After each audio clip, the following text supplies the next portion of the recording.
आप सभी भक्तों को राधे राधे। तो आज हम सभी भक्तों के लिए इस वीडियो के माध्यम से, इस चैनल के माध्यम से शीघ्र उन्नति होने के लिए, शीघ्र धन प्राप्ति हेतु एक महाउपाय बताने वाले हैं। यदि कोई भी व्यक्ति इस उपाय को कर लेता है तो निश्चित ही शीघ्र ही उसके धन धान में बरकत होगी, उन्नति होगी। क्योंकि इस समय पर गुप्त नवरात्रे चले हुए हैं। माता का आशीर्वाद इस समय पर शीघ्र ही आपको प्राप्त होने वाला है। खासकर ध्यान रखें, सिंह राशि वाले, मिथुन राशि वाले, इसके साथ साथ कुंभ एवं मीन राशि वाले जातक इस समय पर इन गुप्त नवरात्रों में इन उपायों को अवश्य करें। ऐसा करने से निश्चित ही उनका भाग्य किस्मत जागृत हो जाएगा। किसी प्रकार का हानि नुकसान उसको नहीं होगा।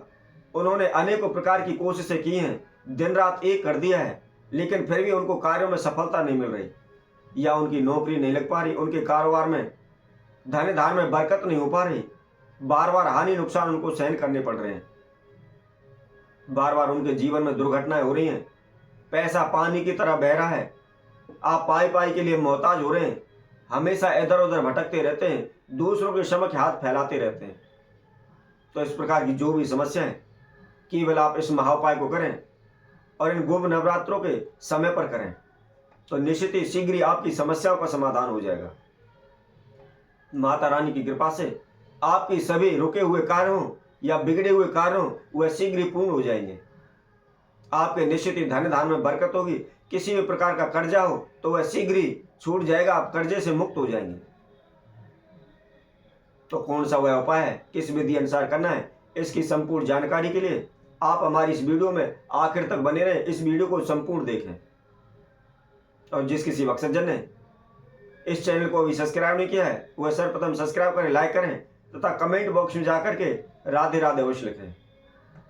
जैसा कि हम आप सभी को बता रहे थे, यदि आप दिन प्रतिदिन कर्जे में डूबते चले जा रहे हैं, आपके कारोबार व्यापार में हानि नुकसान हो रहे हैं, धन में वृद्धि नहीं हो रही, धन पानी की तरह बह रहा है, पैसे में बरकत नहीं हो रही, लाभ नहीं हो रहा, तो आपको क्या करना है? इन नवरात्रों के पावन पवित्र दिनों में, इन गुप्त नवरात्रों में आपको सुबह नहा धोकर के स्वच्छ वस्त्र धारण करने हैं। ध्यान रखें, सूर्य उदय से पहले आप उठें और स्नान करें। स्नान करते समय जिस जल से भी आप स्नान कर रहे हैं, उसके अंदर 3 चुटकी नमक अवश्य डालें। ऐसा करने से आपके शरीर पर, आपके ऊपर जो भी जिस प्रकार की भी नेगेटिव एनर्जी है, या आपके ऊपर किसी प्रकार का कोई तंत्र मंत्र काला जादू है, वह शीघ्र ही दूर हो जाएगा। आपके शरीर के अंदर एक अनोखी दिव्य शक्ति सी विराजमान हो जाएगी। आपका कार्य करने का मन करेगा। आपके माइंड के अंदर, दिमाग के अंदर अच्छी सोचें निवास करेंगी। अब नहा धोकर के आपने जहां भी आपका मंदिर है, पूजा रूम आपने बनाया हुआ है, उसमें घी का दीपक प्रज्वलित करें। थोड़ी सी अक्षत पुष्प लेकर के अपने नाम एवं गोत्र का उच्चारण करते हुए अपनी कुल देवी का आह्वान करें। यदि आपकी कुल देवी नहीं है, आप देवी को नहीं मानते हैं, तो माता दुर्गा का भी आह्वान कर सकते हैं। आह्वान करने के बाद जहां भी आपने जोत लगा रखी है, उसी के समय किसी भी कापड़ में, किसी भी बर्तन में आप थोड़ी सी गोसे की अंगारी बनाकर रख लें। बनाकर रख लें, उस पर थोड़ा सा 1-2 चम्मच घी डाल करके और जोत की सहायता से उसको प्रज्वलित करें। ध्यान रखें, माचिस की तीली से उसको आप नहीं जलाना है। जो भी आपने जोत जला रखी है, उसी जोत के द्वारा आपने उस गोसे के ऊपर थोड़ा सा घी डालकर उसको प्रज्वलित करना है, उसको जलाना है। अब जलाने के बाद एक बतासा लेना है और उसके अंदर 2 लौंग आपको खड़ी करनी है। थोड़ा सा घी उसके ऊपर लगा लें और अपने हाथ में लेकर अपनी कुल देवी का ध्यान करते हुए, माता दुर्गा का ध्यान करते हुए उनका आप भोग लगाएं। भोग कैसे लगाना है? सर्वप्रथम आप प्रार्थना करें। प्रार्थना करने के बाद जो भी गोसे की अंगारी आपने बनाई हुई है, और उसके ऊपर बड़े ही आराम से उसको रखना है। ध्यान रखना है, वह जलता हुए में आपको रखना है और फेंकना नहीं है। बड़े ही प्रेम से, बड़े ही आराम से उस गोसे की अंगारी के ऊपर उसको रख देना है। और ध्यान रखें, थोड़ा सा घी वगैरह और उसके ऊपर डाल दें, ताकि जो भी बतासा और उसके अंदर जो लौंग खड़ी हुई हैं, वह जल जाएं, कच्ची ना रहें। अब ध्यान ये रखना है कि जब भी आप भोग लगाते हैं, यदि सर्वप्रथम जो आपने 2 लौंग उसके अंदर खड़ी की हुई हैं, वो सर्वप्रथम जलने लगते हैं, तो आप निश्चित ही समझ सकते हैं कि माता रानी आप पर प्रसन्न है, उनका आशीर्वाद आपको प्राप्त हो रहा है। शीघ्र ही आपकी मनोकामनाएं पूर्ण होने वाली है।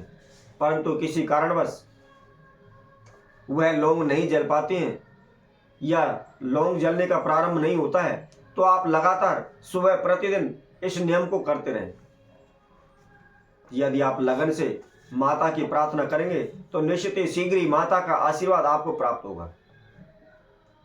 अब भोग लगाने के बाद आपने 108 बार हम आपको एक मंत्र बताते हैं, इस मंत्र का जाप करना है।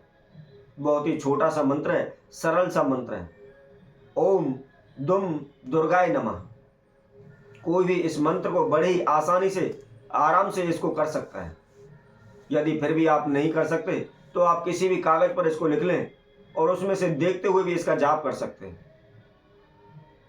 यदि कोई पढ़ नहीं सकता है तो आप हमारे इस वीडियो के द्वारा इस मंत्र को बार बार चला करके भी इसका जाप कर सकता है।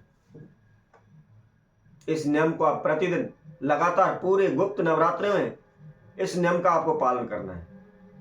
कोशिश करनी है आपने भोजन के अंदर कभी भी प्याज लहसुन का इस्तेमाल नहीं करना है। जब तक यह पूजा चल रही है, जब तक आपको प्याज लहसुन नहीं करना है, किसी को अपमानित नहीं करना है, झूठ नहीं बोलना है। यदि कोई भी व्यक्ति प्रतिदिन लगातार इस नियम का पालन कर लेता है, पूरे गुप्त नवरात्रों में इस नियम को निभा लेता है, तो शीघ्र ही उसकी सभी मनोकामनाएं पूर्ण हो जाएंगी। उनकी कुल देवी का, माता दुर्गा का आशीर्वाद सदैव उस पर बना रहेगा। उसकी जो भी इच्छाएं वह शीघ्र पूर्ण होने लगेंगी। यदि आप कर्जे में डूबे हुए हैं तो आपको क्या करना है? जैसा कि हमने आप सभी को बताया था, इस नियम का आपको पालन करना है, इस पूजा को भी करना है। उसके साथ साथ आपको 3 गुलाब के पुष्प लेने हैं और गुलाब के पुष्प लेकर के अपनी एक एक गुलाब के पुष्प के ऊपर कर्जे के लिए आप माता दुर्गा से प्रार्थना करें। और प्रार्थना करने के बाद किसी भी मंदिर में जाकर के, किसी भी तीर्थ में जाकर के, जहाँ भी माता दुर्गा की प्राण प्रतिष्ठित मूर्ति है, उसके चरणों में आप चढ़ा दें। प्रतिदिन पूरे नवरात्रे इस नियम का आप पालन करें तो निश्चित ही शीघ्र ही बड़े से बड़े कर्जा से भी आप शीघ्र ही छुटकारा पा लेंगे। तो इसी तरह हम आपसे भक्तों के लिए और नए उपाय के साथ, नई वीडियो के साथ आप सभी के समय उपस्थित होंगे। तब तक के लिए सभी भक्तों को सुंदर ज्योतिष चैनल की तरफ से सभी को राधे राधे।